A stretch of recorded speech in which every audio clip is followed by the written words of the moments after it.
हरियाणा के नूंह जिले के पुन्हाना शहर में एक एमबीबीएस डॉक्टर की पिछले 15 सालों से साथ रह रहे जिगरी दोस्त द्वारा अपने साथी के साथ मिलकर गाड़ी में डॉक्टर को बिठाकर रस्सी से गला दबाकर हत्या करने का मामला सामने आया है। डॉक्टर विनोद गोयल पिछले 30 सालों से पुन्हाना में अपना गोयल नर्सिंग होम के नाम से निजी अस्पताल चलवा रहे थे। वहीं आरोपी दीपक राजस्थानी नर्सिंग होम के सामने एक बर्तन भंडार की दुकान चलाता था। पुलिस ने मुख्य आरोपी दोस्त दीपक को गिरफ्तार कर लिया है और इस मामले में पुलिस गंभीरता से जांच कर रही है। इतना ही नहीं, पुलिस शव की तलाश के लिए टीमें भी गठित कर हरिद्वार भी जा रही है, जिससे शव को बरामद किया जा सके। पुन्हाना के डीएसपी जितेंद्र राणा ने पत्रकार वार्ता में बताया कि 28 अगस्त की रात को डॉक्टर विनोद गोयल की गुमशुदगी का मामला सामने आया था और उनके परिजनों ने पुन्हाना शहर थाने में डॉक्टर विनोद गोयल के गुमशुदा होने की शिकायत दर्ज करवाई थी। डीएसपी जितेंद्र राणा ने बताया कि जब पुन्हाना पुलिस डॉक्टर की तलाश कर रही थी तो तभी उसी दौरान पुन्हाना सीआईए के पास एक मुमकिन नाम का व्यक्ति आया, जिन्होंने इस वारदात से संबंधित कुछ बातें पुलिस को बताई।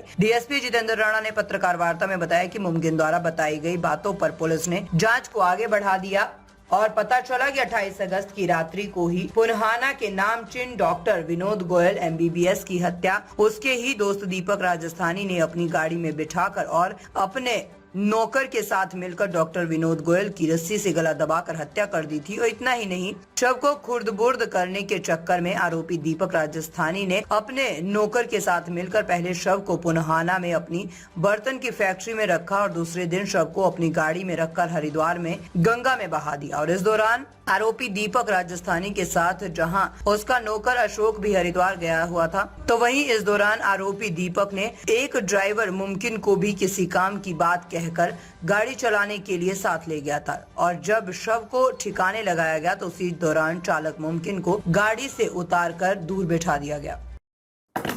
देखो, दिनांक 28-29 की मिड ड्राइव को डॉक्टर साहब की गुमशुदगी के बारे में हमें इतला चली, हमें 3 लोगों को इतला चली, जिस समय में हमने एफआईआर लॉन्च की गुमशुदगी की।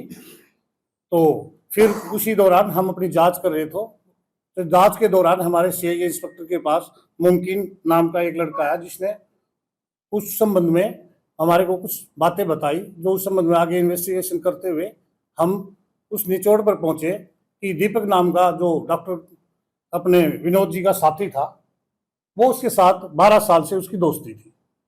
12 साल से उसकी दोस्ती होने के कारण वो हमारे शक के दायरे में आया। उनसे जब पूछताछ की तो उन्होंने बताया कि दिनांक 28-29 की रात को मैंने वह मेरे पास जो मेरा वर्कर रह रहा था अशोक नाम का, दोनों ने मिलके हमने डॉक्टर को मार दिया। और फिर अगले दिन हम उसकी डेड बॉडी को रात को अपनी फैक्ट्री में रख दिया था। डेड बॉडी को लेके हरिद्वार में फेंक आए हैं। इस संबंध में हमने दीपक को गिरफ्तार किया है। सर, कहाँ पे मारा था और कहाँ पे डेड बॉडी को फेंका? दीपक ने बताया कि मेरा जो घर है उसके सामने ही हमने उसको मार दिया था और उसके बाद में अगले डेट 3 बजे रात को हरिद्वार को रवाना हो गए थे। लेकिन कैसे इस पुलिस इस बुद्धि को सुलझाने में कामयाब? हमारे जो सीआईए इंस्पेक्टर हैं वो भी इस संबंध में जांच करते हैं। एसएचओ सिटी भी थे और उन्होंने जो उसका जो गाड़ी पर अपना ड्राइवर लेके गया था मुमकिन, उन्होंने थोड़े हमारे को कुछ हिंट दिए। उसके बाद हमारी ये गुत्थी सुलझ गई। सर, ये जो इनका पैसे का लेन देन था, जो इस संबंध में हम जांच कर रहे हैं। कोई भी और साक्ष्य आएंगे। 23 लाख का इनका संबंध था, फिर भी हम जांच कर रहे हैं। जांच के दौरान अगर कोई साक्ष्य आते हैं तो हम और भी कोई सामने तथ्य या साक्ष्य आएंगे, उनको अपने एविडेंस जोड़ के आगे फाइल पे लाएंगे और न्याय दिलाया जाएगा। तो अभी 2 को गिरफ्तार किया है, क्या रिमांड पे लेके पुलिस? नहीं, हमने अभी इस मुकदमे में दीपक को ही अरेस्ट किया है, जो अब उसको कोर्ट में पेश करके हम पुलिस रिमांड लेंगे। 10 दिन का पुलिस रिमांड लेंगे, जो कि हमारे एसपी साहब के आदेश अनुसार उनके इन्वेस्टिगेशन, उनके नेतृत्व में हमारी जो टीम है सीआईए की, वो आगे की कार्रवाई कर रही है। और 10 दिन का पुलिस रिमांड लेके, ये जैसे बताया गया कि उन्होंने हरिद्वार में डेड बॉडी को तो हमने देखना है वो कहाँ पर है, और उसके संबंध में जो भी साक्ष्य सामने आते हैं वो लेके आएंगे। तो जो कार वगैरह लेके अभी बरामदगी हमारी नहीं हुई है। पुलिस रिमांड लेने के बाद हम उसको बरामद करेंगे, जैसे भी अक्यूज बताए। अभी दोषी से कोई बरामदगी नहीं हुई है, क्योंकि उसका साथी वो भी बाहर का मुलजिम है, जो उसके पास फैक्ट्री में काम करता था। वो आ जाए, उसके बाद उन्होंने कहा भी हमारी जो भी चीज़ है जिससे हमने हत्या की है वो उनके पास है। कैसे किए थे? गला दबा के किए, कैसे मारा? ये जैसे गले में डाल के कपड़ा और उससे खींच के उसको मारा गया।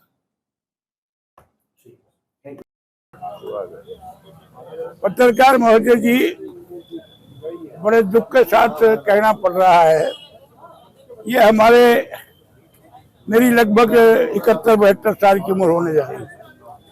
मेरे सामने पहली घटना है और कम से कम अगर मैं सच बोल रहा हूं तो शहर की तो ये पहली घटना है, कभी ऐसी घटना नहीं हुई। और ये बहुत अच्छा इंसान था, मिलनसार था, सबके सब मिलकर रहा करता था। तो इन्हीं के साथी जो है कोई गोपाल दीपक नाम का कोई साथी है इसका, राजस्थानी, वो इसके पास रहता था और उसके बड़े घनिष्ठ संबंध थे। उन्हें इसकी हर चीज की पता था, भाई कहाँ इसके पैसे हैं, कितने इनके पास पैसे हैं, कितने नहीं है, और उसके लिए इसने पैसे भी दे रखे थे 40-50 लाख। तो हम तो ये मान के चलते हैं जब ये पैसे की बात करता होगा तो आखिर अल्टीमेटली जब पैसा नहीं हुआ तो इसने तो ये सोचा कि इसको बेहतरती से इस लाइन से हटा दो इसे। इसलिए हमको थाने में इसलिए आए हैं सारे मिलकर कि हमें इसकी डेड बॉडी चाहिए, हमें इंसाफ चाहिए, और जो पैसे इनके थे इनके पास वो पैसे वापस निकल हों और परिवार को जो है इंसाफ मिलना चाहिए। ये हमारा सबका दुख है, खाली परिवार का नहीं बल्कि पूरे इलाके का 36 बिरादरी का हमारा दुख है ये। इसलिए जब तक डेड बॉडी नहीं मिलेगी जब तक हम टेंशन नहीं बैठेंगे, जब तक हम नहीं जानेंगे। पुलिस ने क्या आश्वासन दिया? पुलिस ने आश्वासन दिया है कि हमारी कार्रवाई धीरे धीरे चल रही है और हम काफी क्लू हमारे पास आ भी गए हैं, लेकिन अभी तक हमें समय थोड़ा सा और दो, कुछ समय बाद हम आपको डिस्क्लोज करेंगे कि क्या कुछ कैसे हुआ कैसे नहीं हुआ। बहुत जल्दी उन्होंने कहा हम रिजल्ट देगा। डेड बॉडी मिलने की उम्मीद, अगर सरकार चाहे तो प्रशासन से हमारा ऐसी कोई हो ही नहीं सकता जो डेड बॉडी नहीं मिलेगी। अरे वहां नहीं मिलेगी तो आगे मिलेगी। प्रशासन सरकार के बहुत लंबे चौड़े हाथ होते हैं, इसलिए हमारी प्रशासन से निवेदन है कि हमारी डेड बॉडी भी मिलनी चाहिए। जब तक डेड बॉडी नहीं मिलेगी, जब तक हमारा पैसा वापस नहीं मिलेगा, जब तक हम संतुष्ट नहीं होंगे।